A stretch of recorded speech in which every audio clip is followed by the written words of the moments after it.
Hello and welcome, everyone. Thanks for joining us today. We're very excited to have you on. The session for today is DevOps Platform Demo and Q&A. My name is Indri, and I'm part of Marketing Campaigns team here at GitLab. But before we get started, I'm going to cover a couple of housekeeping items with you. First, feel free to ask questions throughout the presentation. You can use Ask the Question box for that. We'll have dedicated time after the demo to address your questions. And if we don't get to your question today, we will follow up with you after the webcast. Also, the session will be recorded and on-demand version will be delivered to you all via the email in the next few days. So today, our presenter is William Arias, who is the Technical Marketing Manager here at GitLab. So with that, over to William. Hello, everybody. Thank you for being here. Before I start, I would like to ask you to think of an idea that you may have for your company, a startup, or a side project. And while you think of that, I did the same. And I want to share my idea with you and how I implemented it. So what is my idea? Very simple one. I wanted to create a web application that should be responsive, where users can access it through mobile devices. And this web application, I want to provide courses or tutorials where people can learn a new skill. How do I measure my success? If people are subscribing to my courses or trainings in my website or web application. So very simple idea, right? What do you think I need to execute it? So usually, I start creating these sticky notes or writing on paper. What are the steps that I need to define before starting implementing an idea, from taking an idea to reality? So, like in many usual software applications, we need to define some tasks. What are those units of work that will take me closer to a bigger milestone?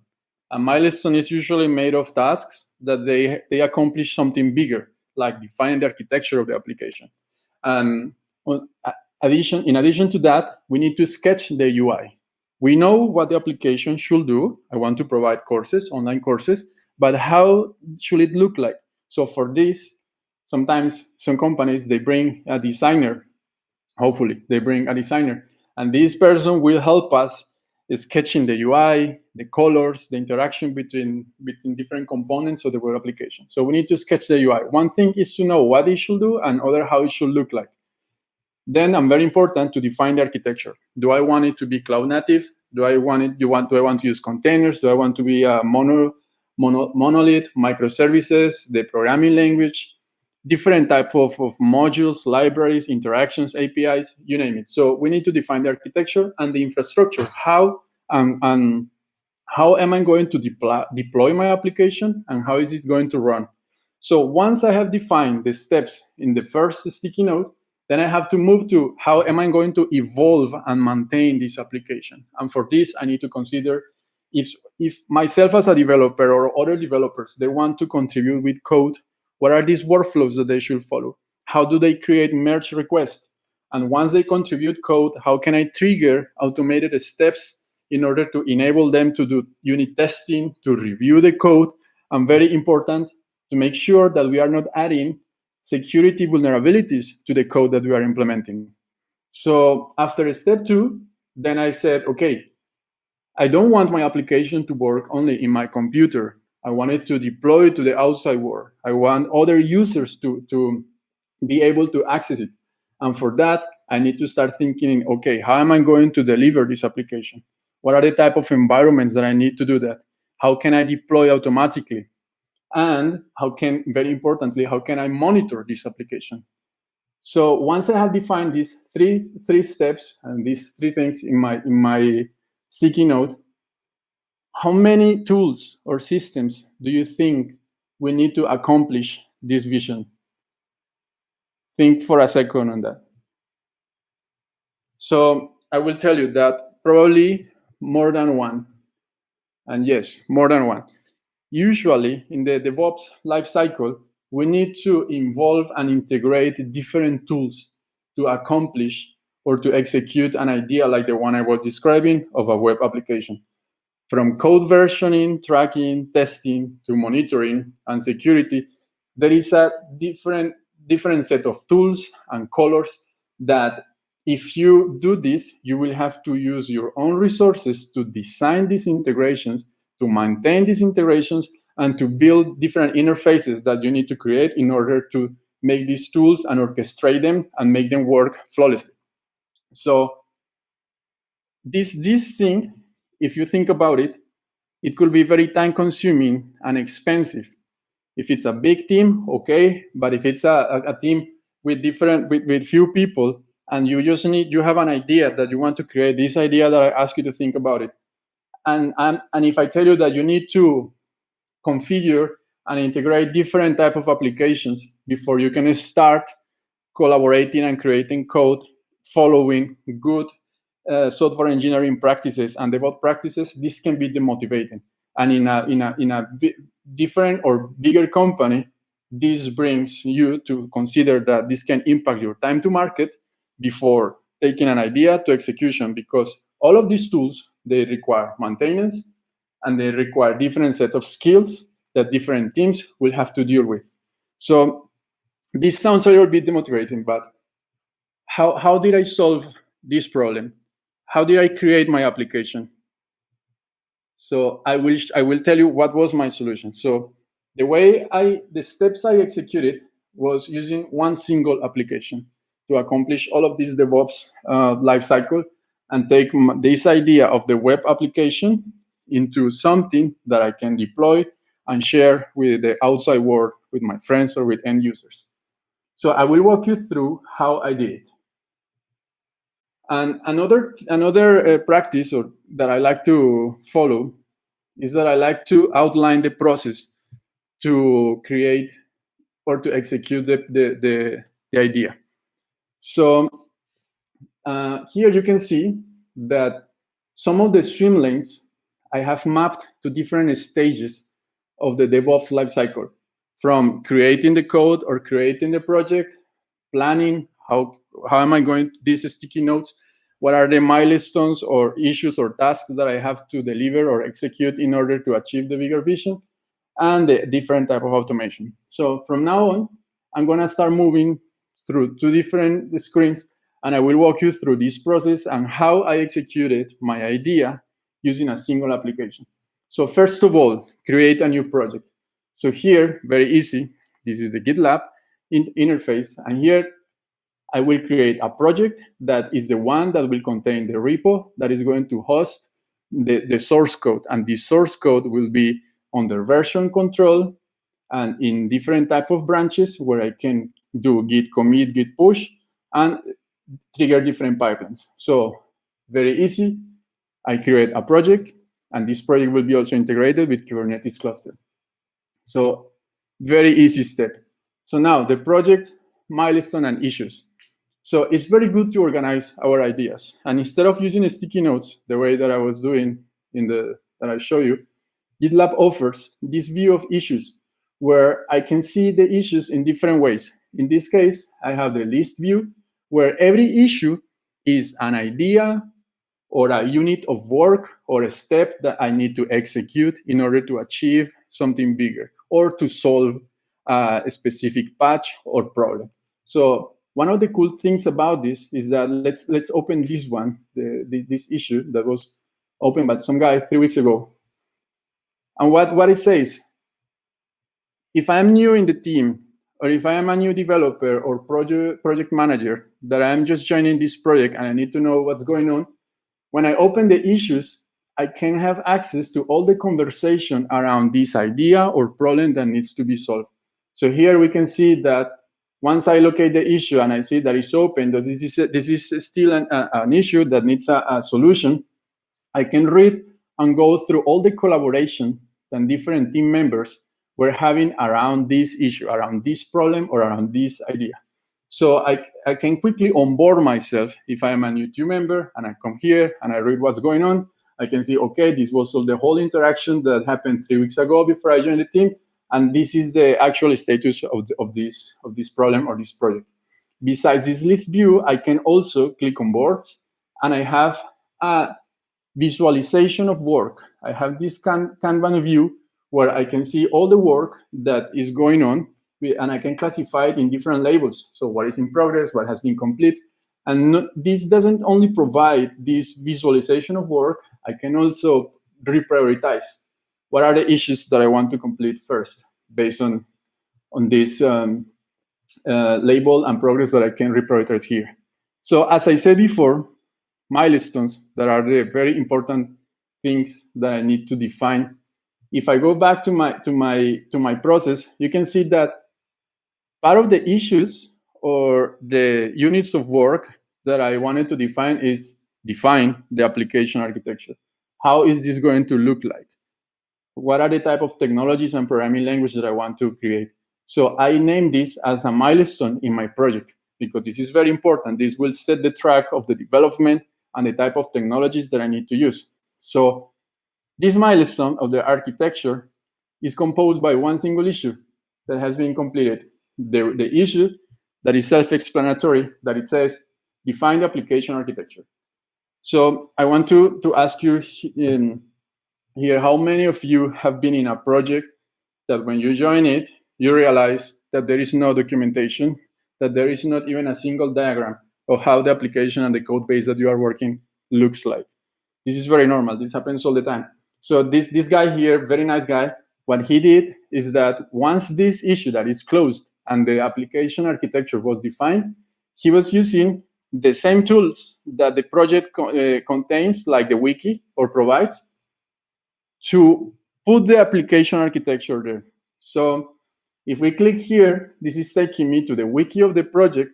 And here we have what was the decisions that was made in order to decide what is the application architecture of this mobile responsive website to offer online training. So I will use this wiki to explain you what was the thing that I built here. So remember that part of the architecture constraints or decisions was that I wanted to create an application that was cloud native, meaning that I want to deploy it on Kubernetes. So for that, I'm saying, look, the application that we are building, it needs one container that will run a server with the front end and will expose a set of APIs that eventually will read or write to an ephemeral database that will run in another pod in a Kubernetes cluster. I need these services to interact with this service with the outside world, and this service will be internal between the application and the database. So here I have the architecture of what I want to do. Cloud native, deployed in Kubernetes, and I have it documented in the wiki of the project, and I could get to this thanks to reading the milestones of my project and understanding that one milestone was to define the architecture, which brought me to the issue where I could find this link. So now you can see that if there is a new team member or another person that they want to know what we have been doing, they can find this type of things in the project, enhancing the team to be more efficient and more collaborative. So, okay, so now we are here. So the architecture is nice, and it sounds nice, and it looks nice, but we need to create code that will make it something tangible. And this code, the way we contribute code in GitLab is through merge request. So a merge request is my way of saying, this is the code I want to contribute, or this is this is my solution to the problem. You want to create code for this, so I want to contribute with this code through the merge request. The merge request is my contribution of code that eventually will make it to the main branch and the production environment. So let's take as an example one of the previously merged requests. So remember that I said that I wanted the website to be mobile responsive. So there was an issue in which it was described that the website should be mobile and should be enhanced for mobile. So what we can see here in this merge request view is that the developer created push code, and if I click on changes, I can see what was that code that she was contributing to the website.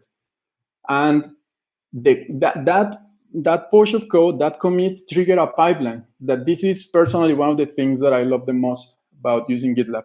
That every time that you can automate these things, and for example, this developer, she only needs to worry about creating the code and then git commit, git push to GitLab, and then this will trigger this pipeline. And this pipeline is automating lots of steps and making the life of the developer easier. As I can see here, this pipeline is tied to this merge request that is the making the site more responsive. And every time that there is a commit, or at least the commit, the push, the merge request that we created here, automatically starting building the images. So remember, in the architecture, we need two containers, one for the front and the API, and another container for the database. And these containers are created using the code that I was that I contribute. And immediately, this will trigger a set of tests or steps that are going to test that I am not introducing vulnerabilities to the code. Or, for example, having a hard-coded password somewhere, or not using a library that has no vulnerabilities. So what I'm doing here is that at the moment that a developer is making a merge request, before this code makes it to production, I am testing it and making sure that it's not introducing vulnerabilities and that it's secure.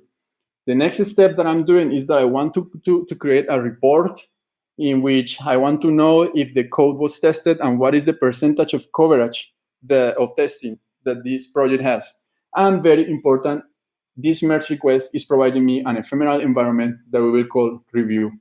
So what does it mean? So if we go back to the merge request, we can see this. So Sasha, the developer, she created this merge request with these changes, and she assigned Delaney, the team lead, as the reviewer. So now if I'm Delaney and I come here, what I can see is that the merge request that Sasha created was successful throughout all the steps. And now, if I want to review this, I can click on all the things that I have shown before, but very importantly, I can click here on View App. And as a reviewer, what I'm having here is an ephemeral environment in which I can not only see the code and how it was created, but can also see how it looks like. So remember that the main point of this issue was to make the site responsive. So I can even here, for example, start playing with this and check like, okay, yes, it's responsive. So I am happy with this result. Sasha did a great job. So I close this ephemeral environment that is tied to this merge request. So because Delaney was happy with that, he approved the merge request, and this started. Wait, not so fast. Before he approved the merge request, we can see that I came in the same window. I can see that no security vulnerabilities were detected. And if I want to dig deeper or bring the security faults, I can see here that if I click on View Full Report, this merge request is associated with some report in the security dashboard where I can have visibility if there was any vulnerability introduced in the code. So you could easily think that in your workflow, in your company, you can bring the security faults and they can be part of the approval process of any merge request that you do within your project. So in this case, I see that there is nothing that is like deal breaker. So Delaney was happy with that, and he merged the changes. And this merge triggered a different pipeline. And this pipeline has one difference with the one that Sasha created, and is that it has an extra step. And this step is the deploy one. This pipeline is taking this code that she contributed and is making it part of the main branch and deploying it to production, meaning where the outside world can access it. And I can also have access to this one. So let's just for a second go back to our process, where I want to recap and review what we have been seeing so far. So we created a new project.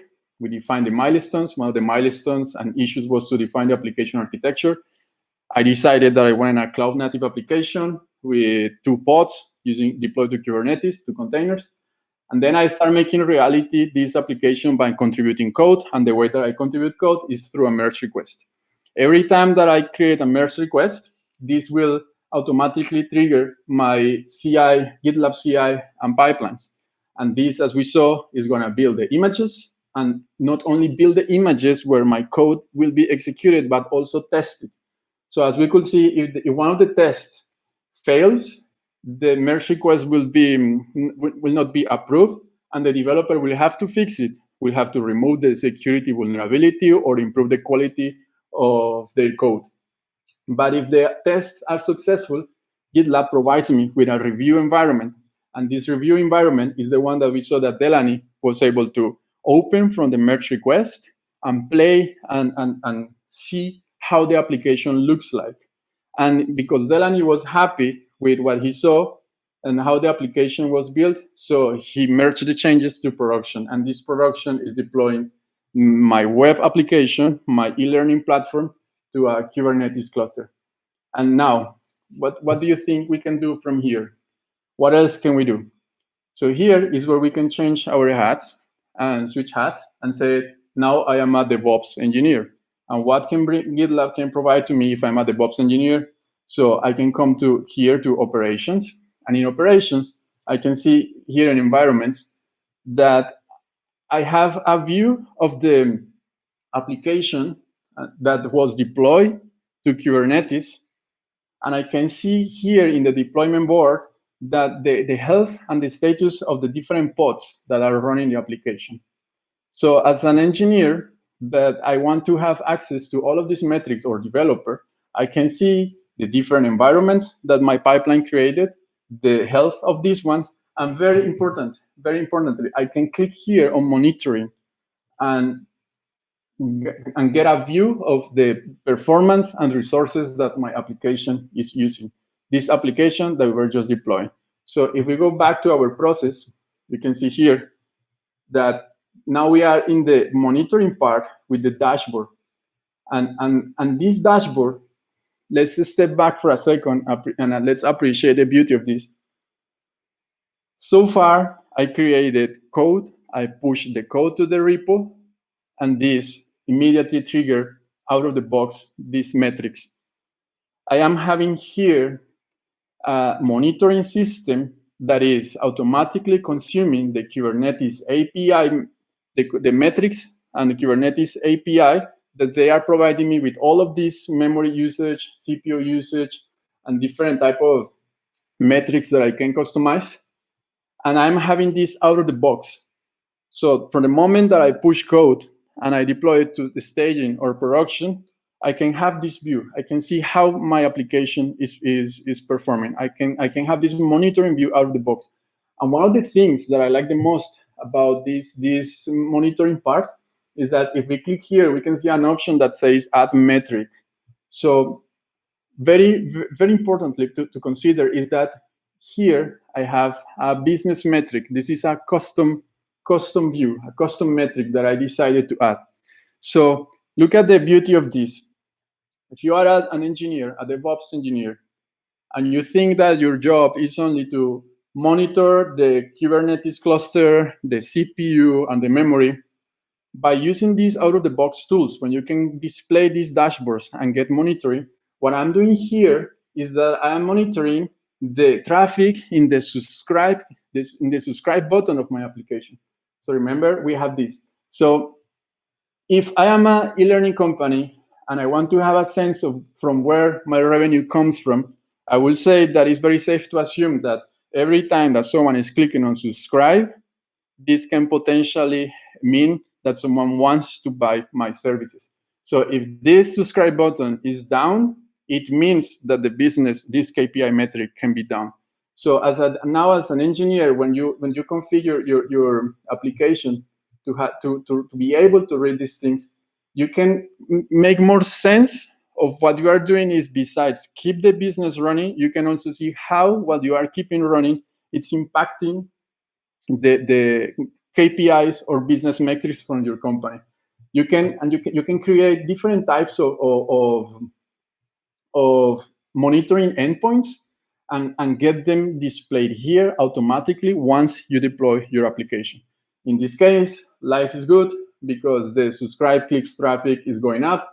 If they were going down, then I will say, okay, this is bad because subscribes should be going up. I want to see what's going on. And then I can see if maybe one of the pods is consuming too much memory, if it's down, or in many cases, if the usability of the website is not the best. So maybe the site is not responsive enough and the subscribe button is not being properly displayed. So what's happening? So as you can see, I can add business metrics, I can add custom endpoints that I want to monitor. And the only thing I have to do from there is that once I commit and push code to GitLab, all of this dashboard is provided for me. And as a DevOps engineer, I can see how my work impacts the business. So going back to my process, as you can see here, there are different type of dashboards.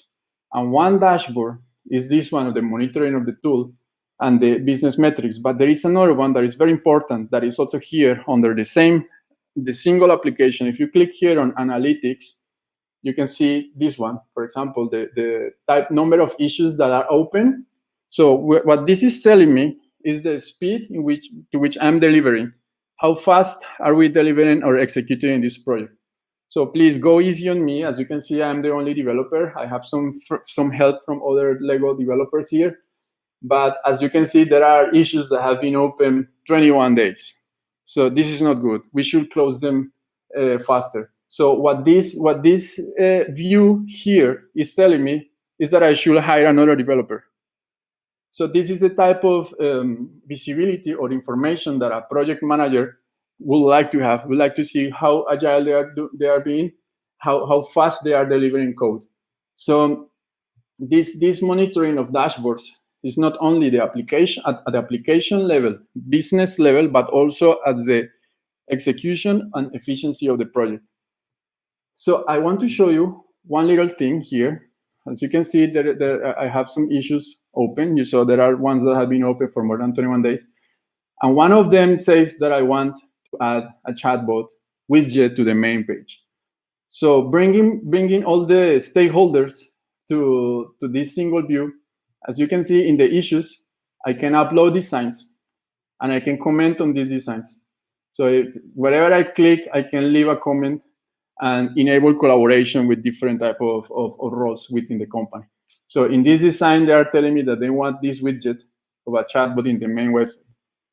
So if I want to add this widget, I could create a merge request and saying, okay, I will add this widget.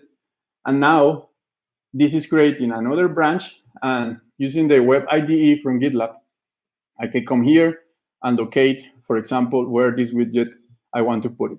So I have put it here. So let's say that this is the widget of the application, and I'm happy adding it.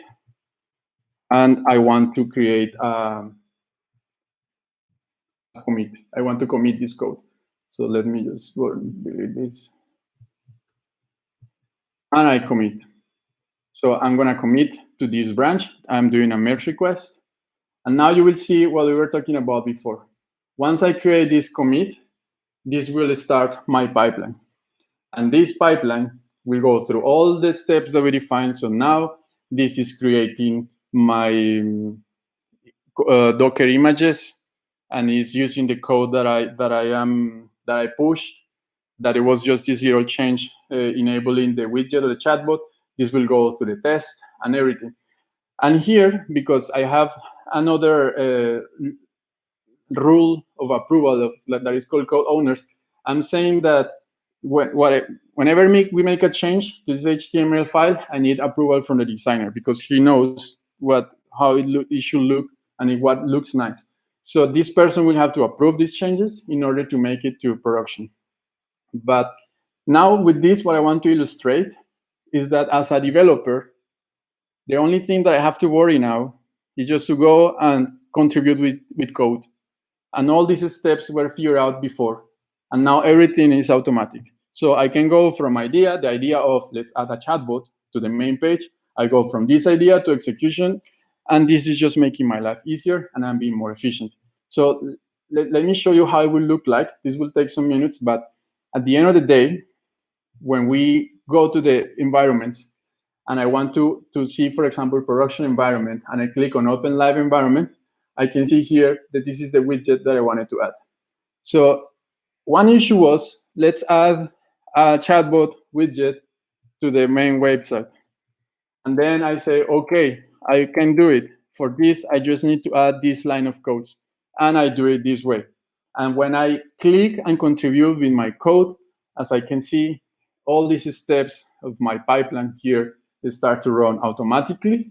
And I just worry about contributing with my code. So while this is working, I want to show you, and I want to wrap up with some final messages. Before being at GitLab, I was a customer, and one of the things that I like the most is how well integrated it is.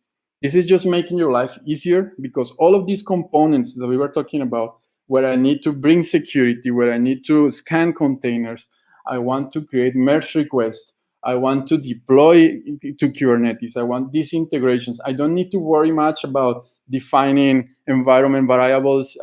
This integration between the GitLab project and cloud native, like Kubernetes, is just making my life easier. And all these tools of monitoring, being the project or the application or the business metrics, all of this is nicely integrated, and you don't have to worry about it. You just need to collaborate with code, and all these tools come pre-designed and pre-integrated for you. The visibility that we're talking about. So very important. It's not only the visibility of having these dashboards where I can see for how many days an issue has been open, or the memory consumption of my application, or the business metrics that we're talking about. Is the whole visibility of having the application in this project, where I can go to issues, I can go to merge requests, and I can read what was going on during all this time that the project was being executed. So this gives visibility to everyone who is part of the project, being a developer, project manager, or team lead.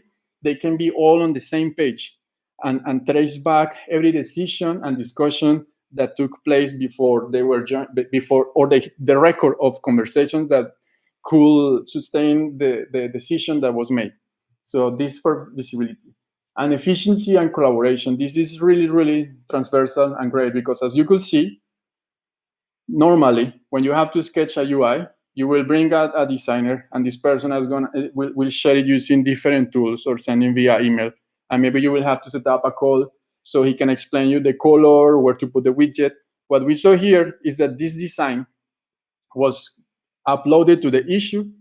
You can have a conversation, and you can do this handover between designer and developer.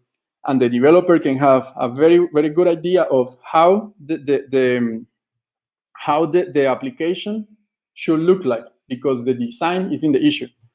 And all of these things, at the end of the day, they result in speed.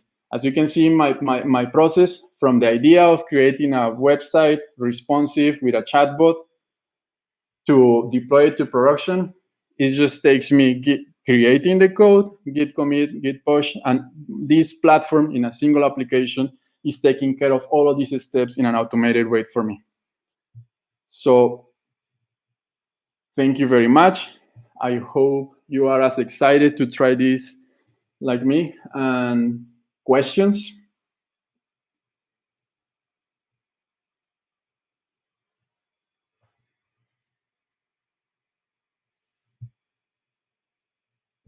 Thanks, William. So I think there are 8 questions. I don't think we're going to get to them all, but do you mind just addressing some of them? Yeah.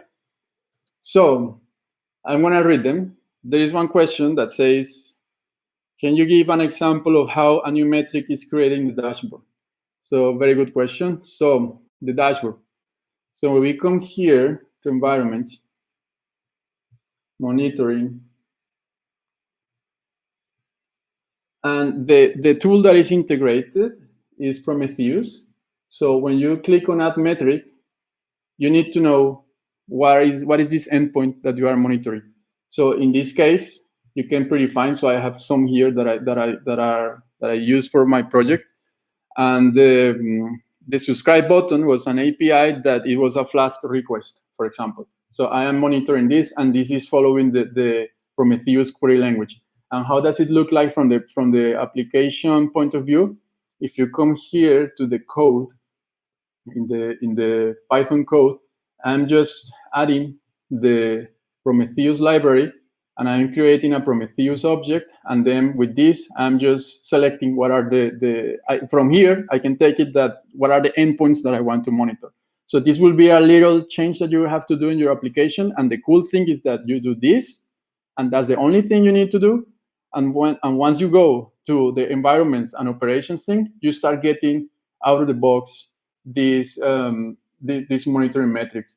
So to answer your question, so you need to know what you want to measure. You need to create the endpoint. You add the Prometheus library, and then when you have it here, you just create the metric going to a metric, and you put it under this. You fill this form, and then you start having these custom business metrics like the ones I defined for my application. So another question is, so someone says, can you please refer to the technical background? It will be nice to show the YAML files for the pipeline or how to code the analysis. Okay, great. Thank you for pointing that out. So these pipelines that you saw here in a very nice graphic way, they all come from here, from the famous GitLab CI YAML file. So what I'm doing here is that I am designing my pipeline, the one that you saw that is running right now, and I'm including some templates. For example, this is one of the cool things of using GitLab, that there are lots of templates that they are predefined, and the only thing you have to do is to include them. So these templates that I have here, they are doing the license scanning, the static analysis for my Python code, the secret detection, and here I'm defining the stages. So the code coverage, the test, all these ones that you saw, the review when there is a merge request, and here I'm building the images. So one very cool thing to notice is that I'm also saving time by using my own container registry that is here. Sorry, not there. That is here. If I go to packages and registry, whenever I push code and I create my images, I am pushing these images to my own container registry in GitLab. So all these variables that I need to share, like these ones, like my registry user and container name, they are environment variables that I am reading out of the box from my GitLab CI YAML file. So here I have how to build the images, and this is for the question. It was if I can dig deeper in how to create the test coverage. So I am using a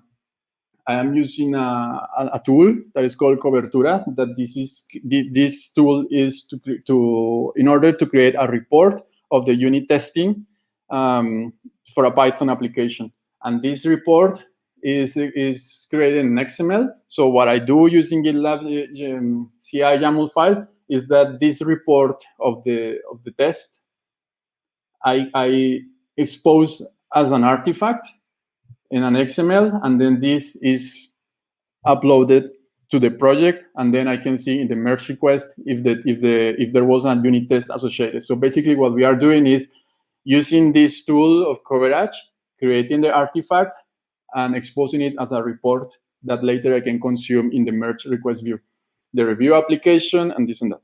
So we are running out of time.